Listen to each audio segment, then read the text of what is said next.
Hey there, friends. Thanks for checking in. Have you ever imagined situations like this? Get out of the car now! Get out of the car! In a perfect world with excellent training, this situation may end up like this.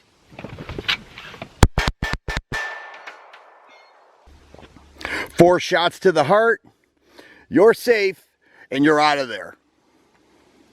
Well, this is not a perfect world, and we don't always have perfect training. That's why we say the criminal has the advantage. They decide when they're going to attack, how they're going to do it, and most of the time it's at our weakest moment, when we least expect it. Now, we always talk about preparedness, but in a case of a carjacking, would it be best just to give up your car and get out of there safely, or do you have to fight back? Are you in a situation where you have to fight back? You may have kids in the back seat where you cannot give up your car. Most likely you would have a feared wife or passenger where you cannot just give up your car and get out of there. And you are left with no situation but to fight back. And in that case, you have to win.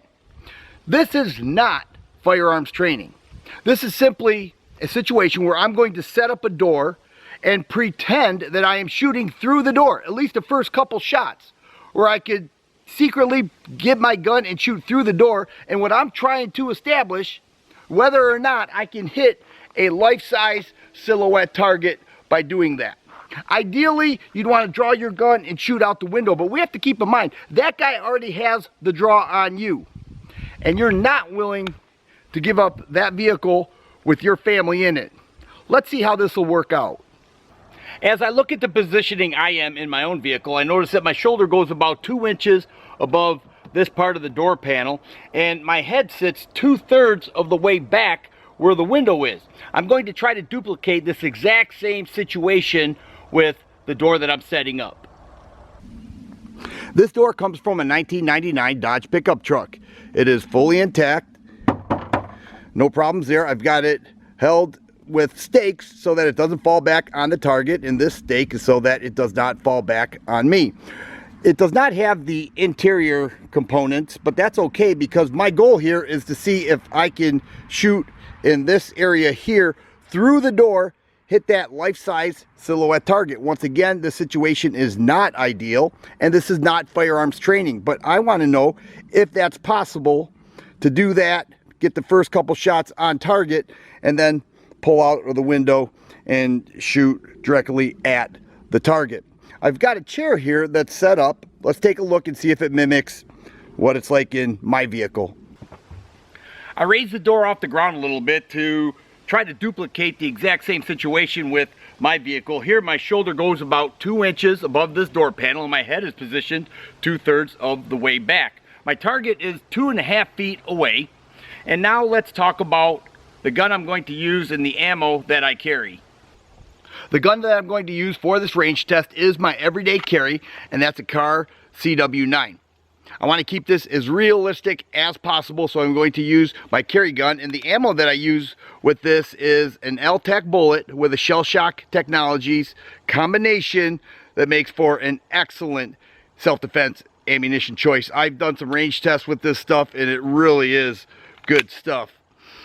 We know that a car door is not a good barrier at all. I've also done range tests where bullets slice through car doors like butter. It is not cover, it's not good cover, and it should never be used that way. So I'm not worried about whether it's going to go through or not. I just want to make sure I can hit that target, or at least try to.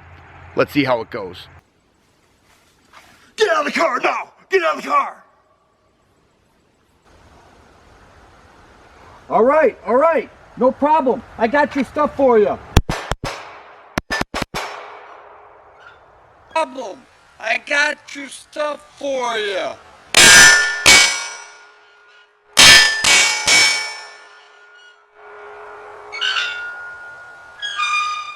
All right, so here are my shots from inside the door, my first and second, and we will see when we look at the target that the distance is about the same on the target where it impacted. I was not worried about any ricochet or anything like that because I know that a car door does not provide cover. A bullet just slices through this like nothing.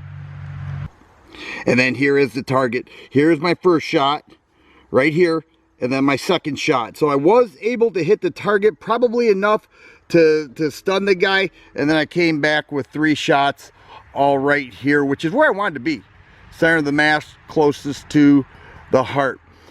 Is this a good strategy? I really don't know.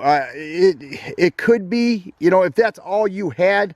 I wanted to make sure that I could at least hit the target. Is it ideal?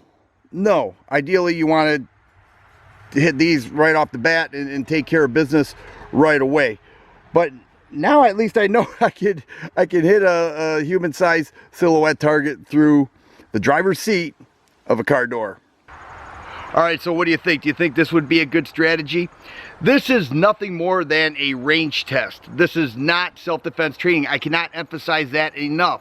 This is something that I have wanted to do for a while now to see if it is possible to shoot through the driver's side car door to hit an attacker.